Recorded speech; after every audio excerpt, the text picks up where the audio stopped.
Hello, everyone, and I'm going to do one because I actually got this idea, so why not? We're going to tell Mike's story. This is going to be a nice profile of Mike Miller, the story you never knew. I'm kidding. Drinkable, don't sue me. Don't sue me. I'm kidding. I'm just kidding. I'm kidding.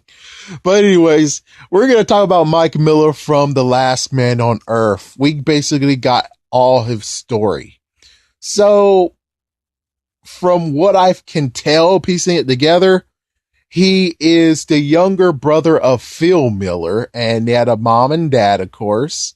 And well, besides Phil actually being a person at a kiosk and was working there, Mike actually strived to do more. Besides getting tormented by his brother all the time, he actually strived to do more. And what he did is become a scientist. I forgot which kind of scientist he was. Maybe a botanist, I'm not sure. But anyways, yeah, he became a scientist, and that actually continued on to make him a actual astronaut in space.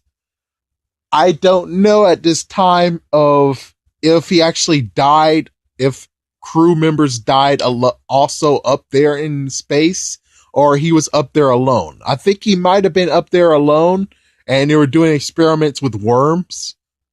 Yeah, just to see how worms are doing. And well, at the time of the virus, everything went dark.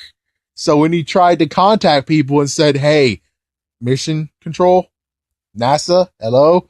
Yeah, it became very, very dark, and he started to actually panic about it. So he panicked about it, and eventually, besides all the worms starting to die, and there's 2 worms left, and then 1 worm. Yeah, because, well, we didn't even know that there was extra worm, but there was extra worm, and Mike was actually about to do suicide until he saw the other worm.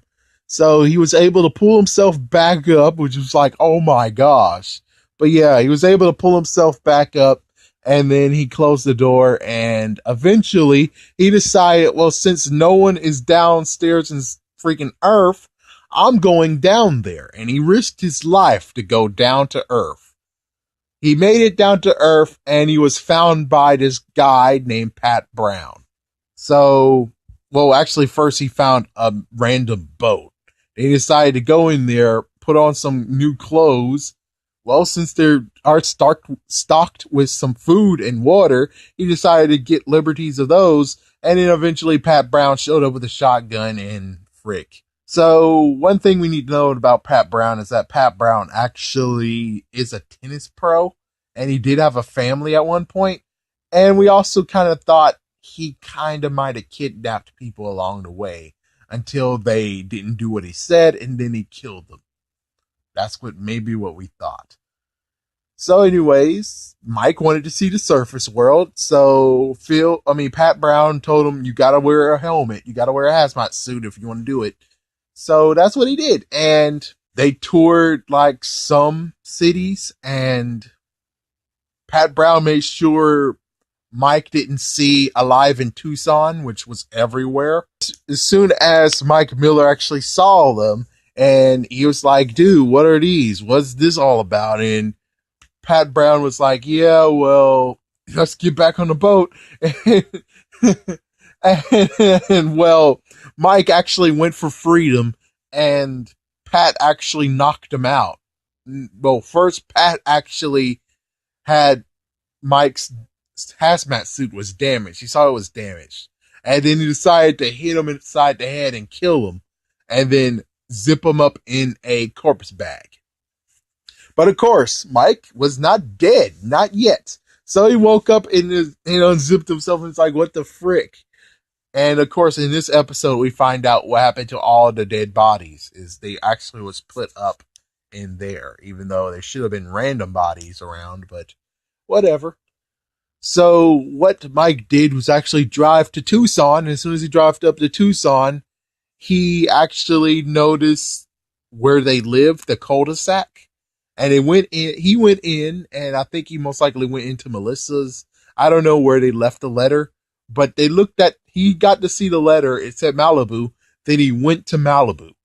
And eventually he actually landed in Malibu and was walking to the beach, on the beach, while they were actually doing some kumbaya stuff and hanging out. And then all of a sudden, Phil goes to greet his brother and he starts beating him up.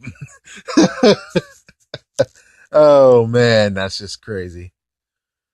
So Mike has some times with his brother and they actually went into a prank war and, well, yeah, Phil did some hurtful things. And that hurtful thing that he said, well, that actually made Mike shave his brother's head halfway off.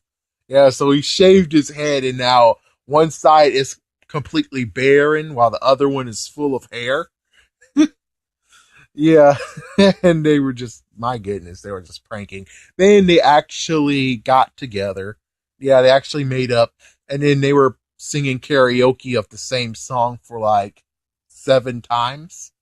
And Melissa was sick of it, while the other person was said that was kind of sweet. Mike actually, I think the date thing happened later on. The one thing that's crazy that happened was because they thought Phil was impotent. He didn't have any bullets in the chamber. He decided to actually get a divorce, and then Mike Miller would marry Carol and have sex, which is a horrible, awkward experience because, well, they didn't have sex, but Phil and Carol was making out during this. They were supposed to have sex. And, well, it made it very, very weird and all that stuff. Oh, yeah, I think the date did happen. So Mike got to go on a date with Erica, which Erica actually is carrying a child from her previous relationship. And that just ended very nicely until, oh my gosh, until while milking a cow, Mike actually has symptoms of the virus. He actually coughed up blood and it was horrible. So Phil was in a denial while Todd actually, well, no one actually really knew about it. Not until the cow they were milking actually fainted and died. So as soon as that happened, everyone was like swarming against freaking Mike and said, especially Melissa, who was like, he needs to get out of here. He needs to go. What about the children? What about the babies that are unborn? He needs to get out of here. So luckily, Phil came up with a smart but stupid plan of everyone wear hazmat suits, and Mike gets to have this bubble area where he can actually live. During that time, you actually had him have the second date with Erica, and wow, there's a lot of stuff we now know about Erica. Holy crap. Yeah, so we have that, and we have Phil and Mike actually having a nice little sleepover. But Mike actually decided to leave. So he left a note from Phil, and he actually decided to leave to Tucson where their childhood home was. So as soon as that happened, Phil actually went to see him, and well, Mike actually punked him, actually made him think that he was dead. But Mike actually wants him not to be there because he wants to die in peace. He wants to die without anything anymore.